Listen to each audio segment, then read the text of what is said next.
करीम अम्मा बाद औज़ु बिल्लाहि मिनश्शैतानिर्रजीम बिस्मिल्लाहिर्रहमानिर्रहीम लक़द काना लकुम फ़ी रसूलिल्लाहि उस्वतुन हसना सदक़ल्लाहुल अलीयुल अज़ीम।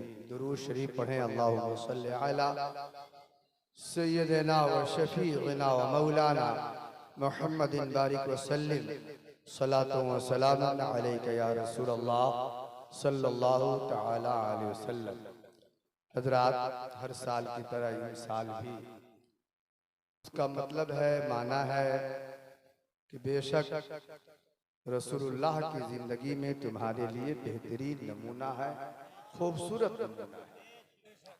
काबिल गौर ये है कि उसवतुन माने अरबी में उसवा जो आता है उसका माना है नमूना, और हसनतुन के माना होते हैं खूबसूरत।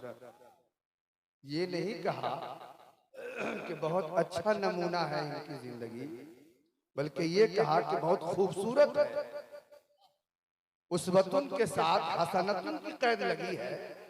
हालांकि अरबी में बहुत से अल्फाज ऐसे थे जो उसवा की सिफत बन सकते थे। उसवतुन हामिदतुन भी कहा जा सकता था, उसवतुन महमूदतुन भी कहा जा सकता था, मगर अल्लाह ने ना उसवतुन हामिदुन फरमाया न उसवतुन महमूदतुन कहा, उसवतुन हसनतुन कहा। खूबसूरत नमूना है।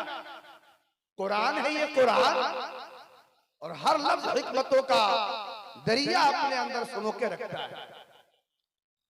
नमूना के साथ हुस्न की कैद क्यों लगी है?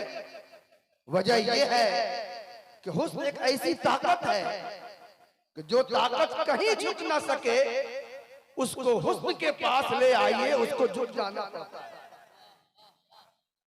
जिस दिल को कोई झुका ना सके उस दिल को हुस्न से मुलाकात करा दीजिए, तो वो दिल अपनी अकीदतों का खिराज हुस्न की बारगाह में पेश करता हुआ नजर आए। उसवतुन के साथ हसनतुन की कैद इसलिए लगाई कि मुस्तफा की सीरत वो नमूना है कि इस बारगाह में जो आएगा अपना दिल झुका के जाएगा। जो भी आया है वहां पर अपनी अकीदतों का खिराज पेश करता हुआ नजर। पहलवान जो सिर्फ पहलवानी की जबान समझता है, रुकाना से मुकाबला हुआ तो रुकाना ने कहा कि हम नहीं जानते हैं कि आप नबी है कि नबी नहीं है, हम तो पहलवान हैं और हम पहलवानी की जबान जानते हैं। कुश्ती खेलिए, अगर आप जीत जाइएगा तो कलमा पढ़ लें। वो समझ रहा था कि खजूर पर गुजर बसर करने वाला आदमी खित्ता अरब के नामवर पहलवान से क्यों कर मुकाबला कर सकता है। जैसे ही उसने कहा कुश्ती खेलिए, आप जीत जाइएगा तो कलमा पढ़ लेंगे आप, सरकार ने फरमाया तुम्हारा चैलेंज मंजूर। कुश्ती हुई, सरकार जीत गए। कहा अभी हम अपना दाव सही से खेल ना पाए थे कि हम हार गए, एक मौका और दीजिए।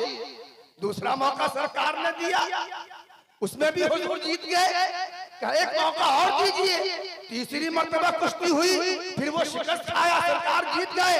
कहा मैंने मान लिया, अरब हूँ, अरब बेवफाई नहीं कर सकता, कलमा पढ़ता हूँ ला इलाहा इल्लल्लाह मुहम्मदुर रसूलुल्लाह, मगर ये बताता हूँ कि आपके पीछे कोई और। मुझे अर्ज करना है कि नबी की सीरत कामिल है, हर शोबाए जिंदगी की कामिल रहनुमाई मुस्तफा की जिंदगी में मौजूद है। मगर अफसोस है ये हमजल भाई, जनाब हल्के साहब, कि नबी की सीरत के बेशुमार पहलू हैं, हमारे जलसों में नबी की सीरत का एक ही पहलू क्यों बयान होता है,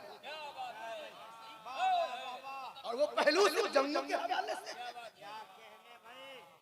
कि फला सहाबी ने तलवार उठाई और गर्दन काट दी।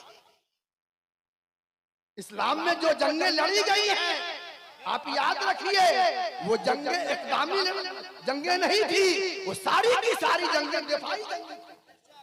अपने बचाव के लिए दीन इस्लाम के मानने वालों ने अगर कभी कुछ उठाया है तो अपने दिफा के लिए, मगर हमारे उलमा बुरा न माने, हमारे शोहरा बुरा न माने, हमेशा नबी की सीरत के इस पहलू को इकदामी हैसियत के साथ बयान करके दूसरों को बहुत कुछ कहने का मौका दिया। जिस नबी ने अगर कभी अपने दुश्मन पर तलवार उठाई, उसी नबी की सीरत तो ये भी है कि जब गारे हिरा में पहली वही नाज़िल हुई थी, हुजूर का बदन कांप रहा था, हजरत खदीजा के घर आए, क्या खदीजा ज़म्मिलूनी ज़म्मिलूनी, मुझे कंबल उड़ाओ, मुझे कंबल उड़ाओ, मुझे अपनी जान का डर है। तो हजरत खदीजा ने फरमाया, अर्ज किया कि अल्लाह के रसूल है मोहम्मद सल्लल्लाहु अलैहि वसल्लम, हरगिज़ ऐसा ना फरमाएं, आप गरीबों को खाना खिलाते हैं, आप मजबूरों की मजबूरी खत्म करते हैं, आप यतीमों की देखरेख करते हैं, मेहमानों की मेहमान नवाजी करते हैं। जो आदमी समाजी सतह पर ऐसा खूबसूरत काम करने वाला हो, अल्लाह कभी उसको जाए नहीं करवाएगा। नबी की सीरत का तो ये भी पहलू है, आखिर नबी की सीरत का ये पहलू क्यों नहीं?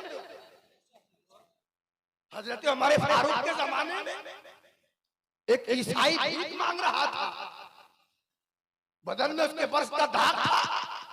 हजरत उमर फारूक रज़ी अल्लाह ताला अन्हु को बड़ा रहम आया, बुलाया, कहा तुम भीख क्यों मांगते हो? क्या तुम्हारे पास बेटे नहीं हैं, औलाद नहीं है? क्या सब है, मगर उन सब लोगों ने मुझको बेयारो मददगार छोड़ दिया है।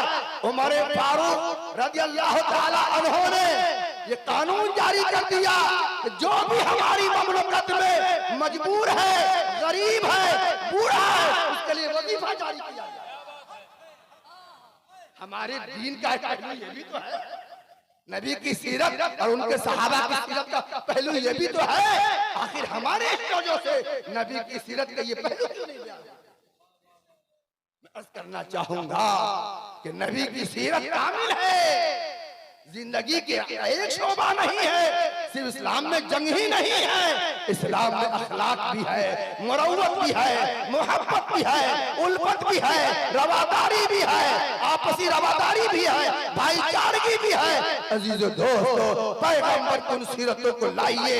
जानते हैं आप, माइकल हार्ट बहुत बड़ा यहूदी लेखक था, उसने चाहा कि वो दुनिया के वो बड़े 100 लोग जिनकी किताबें या जिनकी तालीमात या जिनके अफकार, जिनके नजरियात, जिनके कारनामों ने दुनिया का रुख बदल के रख दिया है, इनकलाब बर्पा किया है, ऐसे 100 लोगों की जिंदगी पर एक किताब मैं लिखूं, जीवनी पर किताब लिखूं। और उन्होंने किताब लिखी, उसका नाम है द 100। गूगल सर्च कीजिए, मालूम हो जाएगा। द 100 दुनिया के वो 100 बड़े लोग जिनके अफकार, जिनकी नजरियात ने दुनिया के जीने का रंग बदल के रख दिया है और दुनिया को यू टर्न होने पे मजबूर कर दिया। जब सबकी जिंदगी जमा कर ली तो तरतीब का सवाल आया कि नंबर 1 पर किसको रखूं, नंबर 2 पर किसको रखूं, नंबर 3 पर किसको रखूं।